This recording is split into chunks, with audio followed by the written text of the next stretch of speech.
सभी को जय भीम, नमो बुद्धाय। हमारे साथ बाबू जी हैं आज, अतुल कृष्ण बौद्ध जी, भारतीय संस्थापक। और आज कुछ चर्चा होगी सम्राट अशोक राजा कनिष्ठ, उन्होंने जो भगवान बुद्ध के विषय में जो कार्य किए हैं और उसके साथ साथ में जो इस देश के अंदर भगवान बुद्ध का जो धम्म था वो रुका है, तो उसे कैसे हम लोग आगे बढ़ाएं। क्योंकि हम 3 काल होते हैं, भूतकाल, वर्तमान और भविष्य काल। तो हम भूतकाल पर ज्यादा चर्चा करते हैं, भविष्य काल पर कम चर्चा करते हैं। तो मेरे साथ डॉक्टर साहब है, मैं निवेदन करूंगा कि वो अपना कीमती समय हमें दे रहे हैं और सम्मान एक अधिकार को दे रहे हैं, इससे खुशी की बात नहीं है। तो मैं आपकी मुलाकात कराता हूँ डॉक्टर साहब से। बाबू जी नमो बुद्धाय, जय भीम।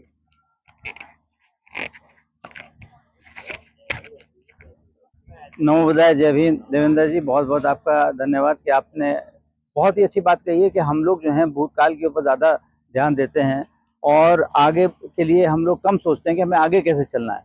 तो क्या होता है कि हम पुरानी बातों को भी ध्यान रखना ज़रूरी है। पुरानी बातों को ध्यान इसलिए रखना ज़रूरी है कि हमें ये पता चल सके कि हमने गलतियाँ कहाँ की हैं और उन गलतियों में हम लोग सुधार कर सकें।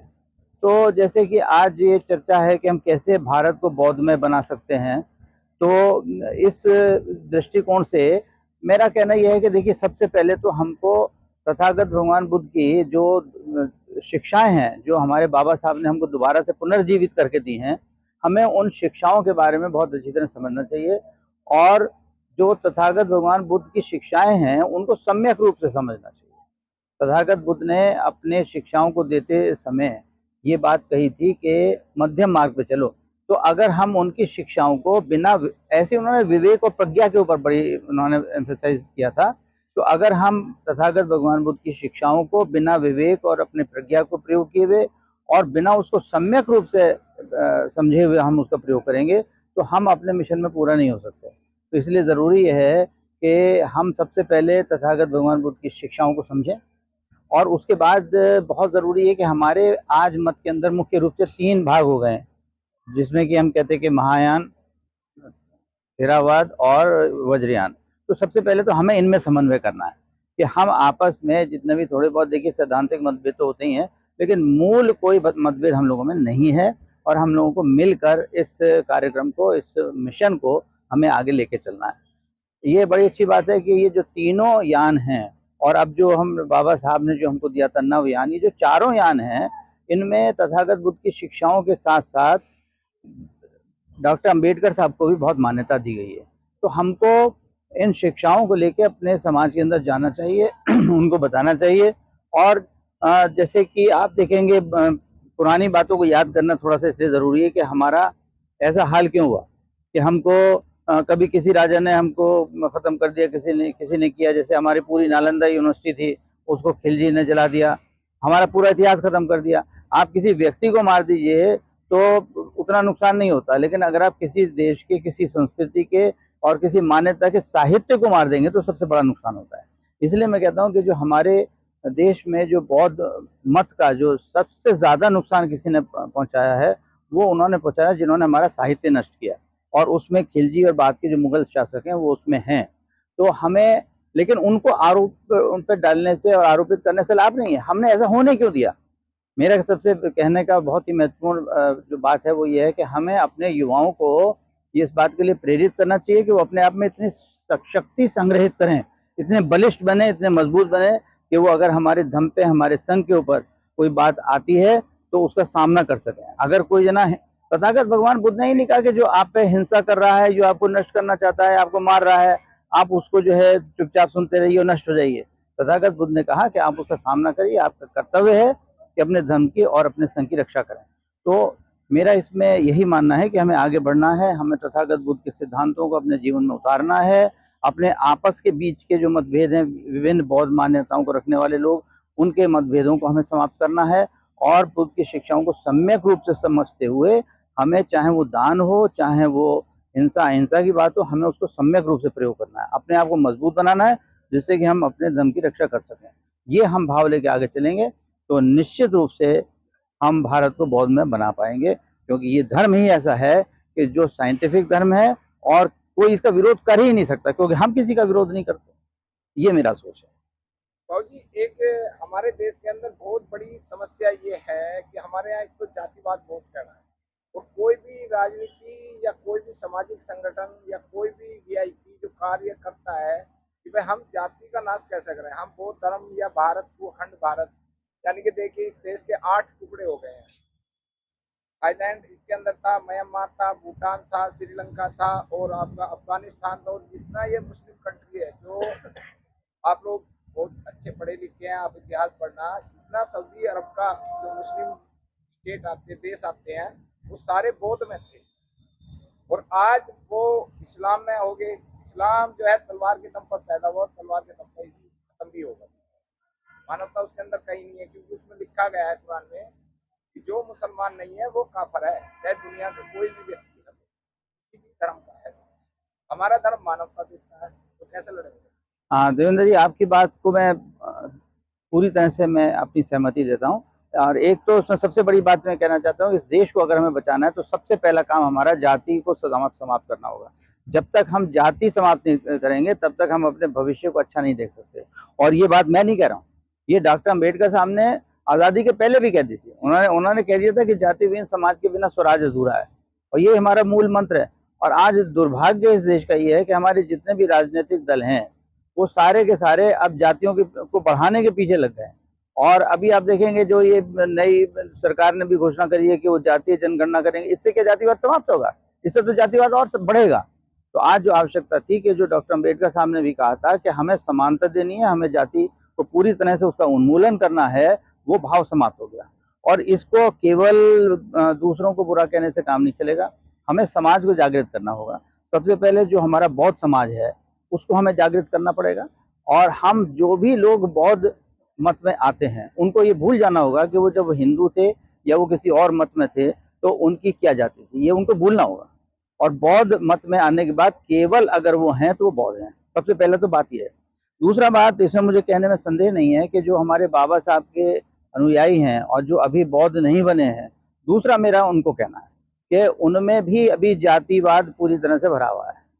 आपस में आप देखिए कि उनमें भी एक से एक संख्या बढ़ती जा रही है, अनेक जातियां हैं और उन जातियों में आपसी मतभेद भी हैं। तो हमें उस वर्ग से निवेदन करना है कि जो हमारा, जिसको हम दलित वर्ग कहते हैं, कि जो बाबा साहब को विशेष रूप से अपना मानते हैं उद्धारक, वो कम से कम इन जाति के प्रपंचों से बाहर निकलें और अपने आप को बौद्धमय बनाएं। और जब बौद्धमय बनाएंगे तो जाति से अपने आप ही छुटकारा मिल जाएगा। और उसके बाद फिर हमें, जैसे मैं कहता हूँ कि हमारे देश की जो समन्वित संस्कृति है वो सनातन संस्कृति है। तो इस सनातन संस्कृति में बौद्ध के अतिरिक्त हमारे जैन, सिख और हिंदू भी आते हैं। उनको हमें अपना उदाहरण देते हुए, हम अपना उदाहरण नहीं देंगे तो उन पर कोई प्रभाव नहीं पड़ेगा, लेकिन उनको अपना उदाहरण देते हुए कि देखिए अगर हम जाति विहीन बन सकते हैं तो आप क्यों नहीं बन सकते हैं। और हम जाति विहीन बनने का अर्थ ये नहीं कि हम किसी की बुराई कर रहे हैं, हम तो केवल ये कह रहे हैं कि आप आडंबरों से दूर रहिए, जातियों से दूर रहिए, हर एक को समानता के हिसाब से लेके चलिए और प्रेम, करुणा, मैत्री, समानता, सद्भावना का आप भाव रखिए। तो ये हम अपना उदाहरण देके पूरे समाज को लेके जाएंगे। और जब तक आप ये समझ लीजिए कि जब तक इस देश के अंदर जातिवाद समाप्त नहीं होता तो इस देश का जो भविष्य है बहुत ही अंधकार में है। और ये भी एक बहुत ही बड़े दुख की बात है कि आज की तारीख में कोई भी राजनीतिक दल ऐसा नहीं है जिसको मैं कह सकूं कि इस राजनीतिक दल से हमें कोई आशा है। तो अगर हमें आशा है तो हमें अपने समाज से आशा है, अपने लोगों से आशा है, इस देश की जनता से आशा है कि उसको उठना होगा। और दूसरी बात, आपने जो बात कही थी कि इस्लाम ने सबसे ज़्यादा हमको नुकसान पहुंचाया है, मुगल शासकों ने सबसे ज़्यादा हमें नुकसान पहुंचाया, इसमें दो राय नहीं है। और उसका जो अगेन उनके तो किताब में लिखा है मार काट करो, तो हमारी किताब में क्या लिखा है? हमारी किताब में तो ना लिखा है कि मरते रहो करते रहो। ये तो गांधी जी ने कहा था कि कोई तुम्हारे गाल पे एक चांटा मारते तो तुम दूसरा गाल सामने कर दो। हमारे तथागत भगवान बुद्ध ने तो नहीं कहा। हमारे तथागत भगवान बुद्ध ने कहा कि आपको अपना कर्तव्य पूरा करना है, आपको अपने धर्म की रक्षा करनी है, आपको शरीर की रक्षा करनी है, आपको समाज की रक्षा करनी है। और उसके लिए आपको भी मजबूत होना होगा। और अगर आपको तलवार उठाने की जरूरत पड़ती है तो आपको तलवार भी चलाना आना चाहिए, उठाना आना चाहिए। वो तलवार उठाना और चलाना दूसरे को मारने के लिए नहीं है, अपनी रक्षा करने के लिए। और ये आप समझ लीजिए पूरा दुनिया का इतिहास है कि जहां आपके पास शक्ति होगी तो दूसरा आपके ऊपर प्रहार नहीं करेगा। वो आपको मार काट तब रहा है कि जब उसको पता है कि आपके पास शक्ति नहीं है, आप शक्ति विहीन, आप बटे हुए हैं और आप शक्ति विहीन है। तो आप बलिष्ठ होंगे, आपको हथियार चलाना आता होगा, आपको अपनी आत्मरक्षा करने का अपने में हिम्मत होगी, तो दूसरा भी आपके ऊपर प्रहार नहीं कर पाएगा। तो अगर हमें बौद्ध धर्म को आगे बढ़ाना है तो ये दोनों चीजें बहुत ही आवश्यक है। और चलते चलते एक सवाल है, जाति का बीजनाथ पुस्तक है, हमारी राष्ट्रीय पुस्तक है, लेकिन जाति तो हमारे यहाँ स्कूल में जब बच्चे का नाम लिखा जाता है तभी शुरू हो जाती है। सबसे पहला क्वेश्चन ये होता है कि कौन सी जाति है। इस संदर्भ में इसमें आप मुहिम जरूर चलनी चाहिए, कोई कॉलम ऐसा बनना चाहिए कि जो अपने बच्चे की जाति ना लिखे बाहर की। बहुत ही सुंदर बात आपने कही है, और मुझे याद आ गया कि अब से लगभग 30 साल पुरानी बात मैं आपको कह रहा हूँ कि मैंने इस बारे में एक भूख हड़ताल करी थी, मैंने उपवास किया था, और उसमें मैंने कहा था कि मैं तब तक ही अपना उपवास नहीं तोड़ूंगा जब तक कि कम से कम 1000 लोग अपनी जाति ना छोड़ दें और 100 स्कूल वाले अपने ये फॉर्म भर के एफिडेविट ना दे दें कि हम अपने स्कूल के फॉर्म में से जाति सूचक जो कॉलम है वो हटाएंगे। और इसमें मेरा ये उपवास 5 दिन चला था। 3 दिन के बाद मेरी हालत खराब होने लगी थी, क्योंकि मैंने बहुत ही सही तरीके से उपवास किया था, उसमें मैं कुछ भी नहीं लेता था। तो 3 दिन के बाद मेरे मूत्र में कीटोन बॉडीज आने लगी थी। तो जब मेरी स्थिति नाजुक होने लगी तो 5वें दिन मेरे को ये सारे लोगों के एफिडेविट मिल गए थे। लेकिन उसके बाद क्या हुआ कि जो बहुत लोग मेरे से मिले उन्होंने कहा कि डॉक्टर साहब आप ये बताओ कि हम करें क्या, जब सरकार की नीति है, सरकार हमसे पूछती है कि आप ये बताइए कि आपके अमुक जाति के कितने बच्चे हैं आपके स्कूल में पढ़ते हैं, अमुक जाति के कितने बच्चे आपके स्कूल में पढ़ते हैं, और अगर हम उनका जवाब नहीं दे पाएंगे तो जो हमको एड मिल रही है, ग्रांट मिल रही है, वो हमारी बंद हो जाएगी, हम पे कार्रवाई और होगी, तो हम करें क्या। तो उनकी बात बहुत सही थी। लेकिन यहाँ पर मैं ये कहना चाहूँगा, कम से कम ऐसे बहुत से स्कूल जो कि सरकार की एड के ऊपर आधारित नहीं है, जो प्राइवेट स्कूल हैं, उनसे तो कम से कम ये बात हटाई ही जा सकती है। दुर्भाग्य मैं अपने विश्वविद्यालय से संबंध में बताना चाहता हूँ कि हमें उत्तर प्रदेश सरकार के द्वारा ये समय समय पर पूछा जाता है कि आप बताइए कि इसमें किस धर्म के कितने लोग हैं, किस जाति के कितने लोग हैं। अब हमारे कुलपति महोदय भी कहते हैं कि डॉक्टर साहब मैं बिल्कुल आपकी सारी बातों से सहमत हूँ, लेकिन अब मैं क्या करूँ। तो इसमें अब दोबारा मैं उसी बात को दोहराऊंगा कि हमारे समाज को जागृत होकर सरकार पे दबाव बनाना पड़ेगा कि ये बाध्यकारी ना हो। आप एक जैसे जब आप वोट देते हैं ना, तो आप वोट में एक नोटा का होता है कि उस नोटा में आप लिखते हैं आप किसी पार्टी को नहीं वोट देना चाहते। तो ऐसे ही एक कॉलम होना चाहिए कि जिसमें आप जाति जो लिखना चाहता है वो लिखे, और जो नहीं लिखना चाहता है वो लिखे मैं जाति विहीन हूँ, लिखे अम्बेडकरवादी हूँ, लिखे जाति विहीन हूँ, लिखे बौद्ध हूँ। तो ऐसा कॉलम का प्रावधान होना चाहिए। सर इसमें एक प्रॉब्लम ये भी तो है कि जो आज बच्चे पढ़ रहे हैं वो कल नौकरी में जॉब करेंगे तो वो किस जाति में जाएंगे, या तो जाति के तो जन्म ही सबसे बुरा है। देखिए यहाँ पर हमें बीच का रास्ता, जैसे मैंने कहा ना कि तथागत ने मध्यम मार्गी हमें कहा है। आज हमारे ऐसे बहुत से वर्ग हैं जिनको कि जाति के आधार पर आरक्षण मिलता है।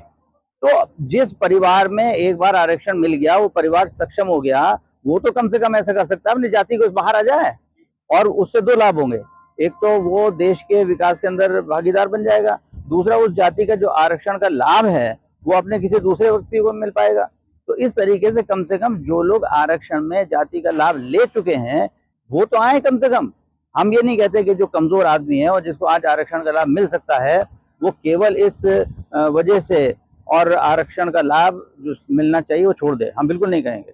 हम कहेंगे सम्यक रूप से इस नियम का भी पालन करो, और जो लोग जिनको आरक्षण का लाभ मिल चुका है जो अपने भाइयों के लिए छोड़ दो और अपने आप को जातिहीन बना लो। देश के प्रधानमंत्री ने एक आह्वान किया था कि भाई जो लोग सक्षम हैं वो सब्सिडी छोड़ दें। 4 करोड़ लोगों ने देश के अंदर अपनी सब्सिडी छोड़ दी कि भाई जो हम सक्षम हैं तो हमें जरूरत नहीं है गवर्नमेंट के लाभ की, हम इतना कमा लें। तो ऐसी पॉलिसी गवर्नमेंट को लागू करनी चाहिए। इसमें आप सब लोग जो है उसमें दबाव बनाएं या आह्वान चलाएं या मुहिम चलाएं सभी लोग, ताकि जाति का एक कॉलम जो गवर्नमेंट है वो उसमें अपनी तरफ से पास करें। और इसी के साथ आप सभी लोगों का बहुत बहुत धन्यवाद। स्वास्थ्य जय भीम, नमोदय।